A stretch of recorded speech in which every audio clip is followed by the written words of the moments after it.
So we're looking to build a fence. We're going to do a little different job on this one. Going to do a custom fence, and we're going to take it from this to this. So stay tuned and I'll show you how it's done.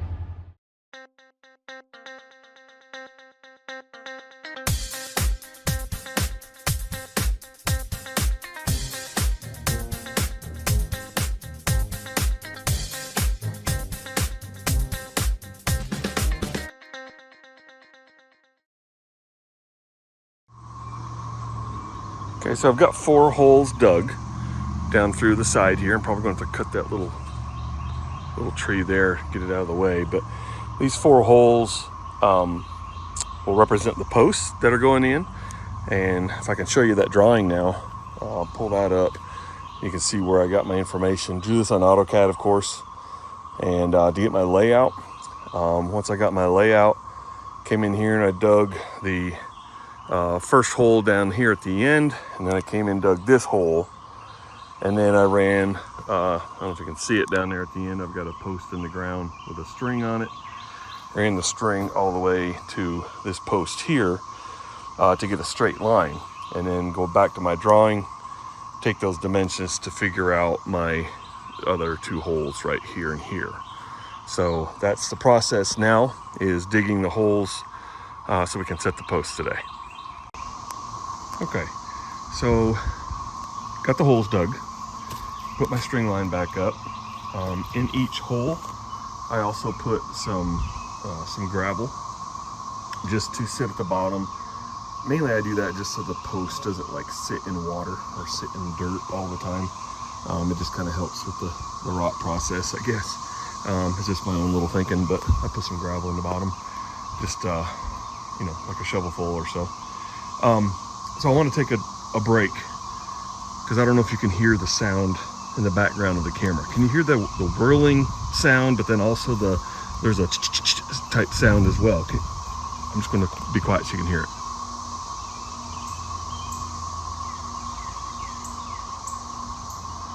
Can y'all hear the 2 sounds going on? So right now, I'm in Northwest Georgia, and if I look down at the soil here, you can see little shells, little skins. It's like little, it looks like a bug, but it's not, right? So the cicadas are out. And if I look up here at the leaves, it gets even weirder, because you can see them on the trees, on the leaves. Can y'all see that? Or they have, what they do is they come out of the ground and they attach onto a leaf or a tree, and then they come out of their skin, if you will. And usually they're even on the side of the trees, but here they're up in the leaves itself. You can see there's like several of them. But anyway, they're out right now.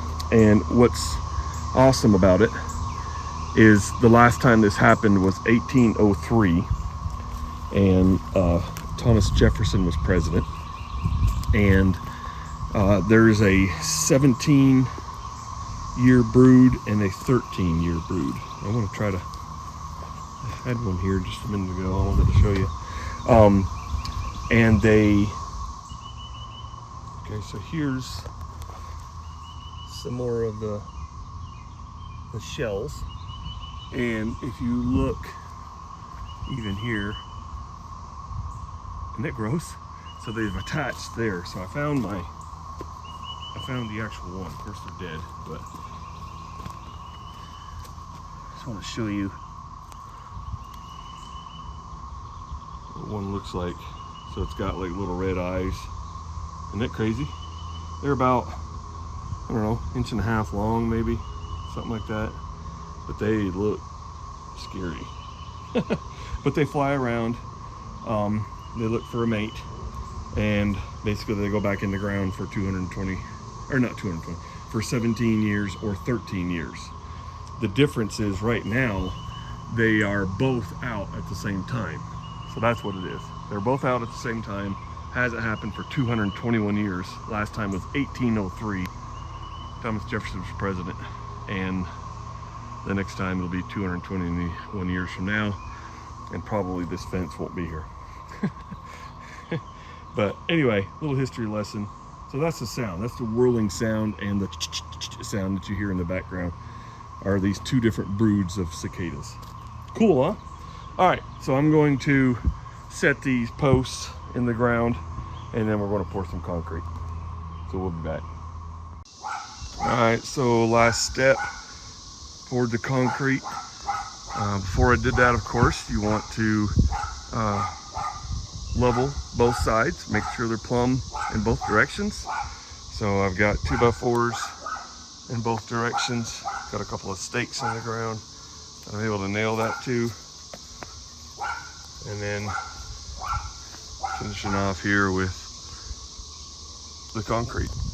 So everything is good. I've got an exact 6'4" between the posts. So not only is getting it level and plumb important, but also your spacing is important between the actual 4 posts. So that's what we're looking at here. So that's kind of where we're at today. Okay, so a little bit's happened since I left you last. I added on a little bit here. What I've had to do, because of how close the plate is here to the concrete, there's not much room, as you can see. So I've had to stair step. You can see that down through there. Each one of them kind of gets a little bit higher. I had to stair step because of the grade.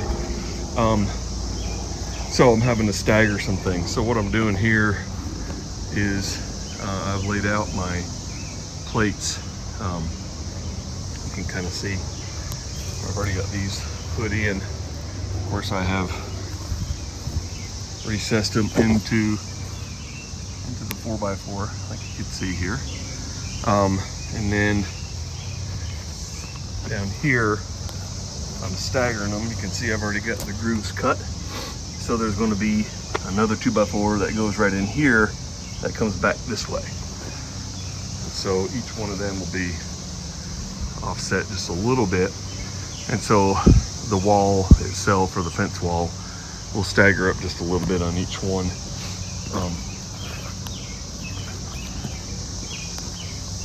You can kind of see that here. The other thing I did is I put a 2x6 down here at the bottom.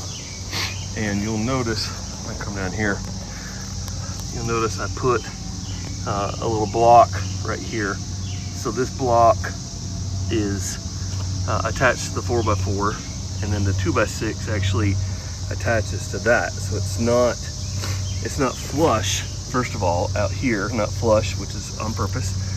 And what's going to happen is the fence is actually going to be sitting on top of the 2x6, and then it's going to go up and attach to, maybe I can show you better over here, attached to the 2x4s. So you can see how the 2x6 is offset a little bit different than this 2x4. If I can put my shot right over the top there, you can kind of see down through there how that looks. And the little dog has joined me out here for some action. So anyway, that's my next step. So I had to lay all this stuff out, and I'm cutting out all the notches. You can see how I've cut these with a saw to 1.5 inches deep, and then you pretty much just kind of can pull those down, or usually I use a hammer to persuade it just a little bit to get that down, and then I'll be able to put my 2x4s up there. So I'll show you what that looks here next. All right, so all the horizontal framing is done. According to plans, everything's pretty close to level. Don't matter anyway, right? It's just the backdrop for the fence to attach to. But anyway, got all these 2x4s on here, and you can see got the grooves there. So next step, I'm going to do a little painting. I'm going to do some black painting, and then going to start putting up the fence post as well, or the fence pickets. So anyway, there you go. Next step in progress. All right, we had a bit of a rain shower come through a little while ago, but prior to that, this morning I was able to get some more things going. I think last clip I had, we were getting ready to paint, so you can see I've painted the posts. I didn't paint the very top because those are getting cut off anyway. The other thing I did this morning is I ran some brick underneath the bottom. As you can see, I'm starting to peel back the chain link fence, but I had to put a little bit of brick on the bottom to fill up that space between the ground and that bottom 2x6. And I basically did that for our small dog in the backyard, so it doesn't dig out.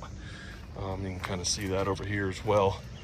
But and then I wrapped this fence around the corner, and I'll show you that on the other side. But yeah, just trying to fill up that gap, and I'm gonna probably put some kind of a rubber liner along the back side of that, and then backfill against it with dirt.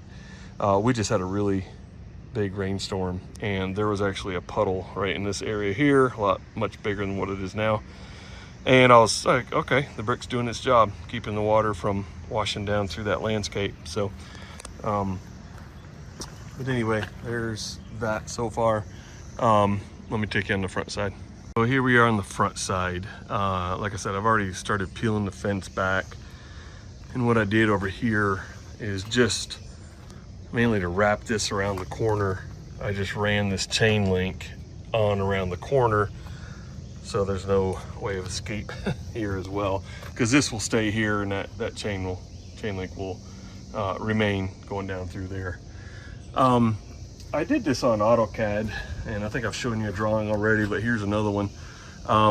Just had to figure spacing between these fence pickets, which was a challenge a bit, because, you know, first I had my drawing of what I wanted it to be, and then I had where the posts were actually at, and they were all about 6'4" between inside to inside of the post. So I had to figure out spacing. And what's funny is, you know, this material is a you know, it's a 6-inch wide piece. We all know, just like a 2x4. 2x4 is only 1.5 by 3.5. So these panels are not 6 inches. I assumed that they were 5.5. Well, they're not. When you buy them and they're wet, they're actually 5 3/4. Makes a big difference when you're looking for spacing, right? So I had to recalculate, and what I ended up doing is I've got a block here that I cut to the exact spacing. And so when you put up the black, and you'll notice I didn't paint all of the black, I just painted the middle, because that's all you're going to see anyway. But I would put the spacer in between, just so I can size up, you know, the spaces here, and that way I can, I'm not measuring the whole time. I just put the block in between, screw the board to the framing, and we're good to go. So that works well. I had to rip like a little piece here on the very edge, and you can see that piece right here. And I had to put that piece up to give something for that last, you know, my last board right here to actually attach to. And so I just wanted to take a quick video before I finish that up. And like I said, all the edges of the black, or what I did not paint, gets covered up anyway. So I was like, well, why paint it? Eventually I'm going to put a cap on the top as well. That's why you can still see some exposed lumber up there. But kind of doing one section at a time. I didn't want the dog to get out, so that's why I've got this fence kind of rolled up here, and that's my next step, is to I'm going to finish those boards right there, and then peel this back and attach the corner fence probably around the corner of that 4x4, because it may be a little while before I do this front fence. But anyway, there you go. There's that stage coming along. We're getting there. All right, so the wall is finished, and I trimmed it out with 1x4s along the top. So I used pressure treated 1x4s and then painted them black, and then attached them to the top of the fence to get that horizontal picture frame look, if you will. And then on the very top, I turned a 1x6 sideways, like flat ways, to go across the top. And that kind of gives it a finished look. You could set, some pots up there with flowers in it. I mean, you could do a lot of different things. I don't have the top of my 4x4 post cut yet, but that was the last thing I had to do. And then I removed some of the posts from the chain link fence. But so pretty much that's it. I just did some finished touches with some paint. But other than that, the project is now complete. So I hope you enjoyed this. Did a little aerial shot here as well, just kind of give you an idea what that finished product looks like. But thanks so much for watching this video. I hope it helped you, because I struggled to find ways of doing it on YouTube, so I wanted to make my own video. But anyway, hope you enjoyed it. Thanks a lot.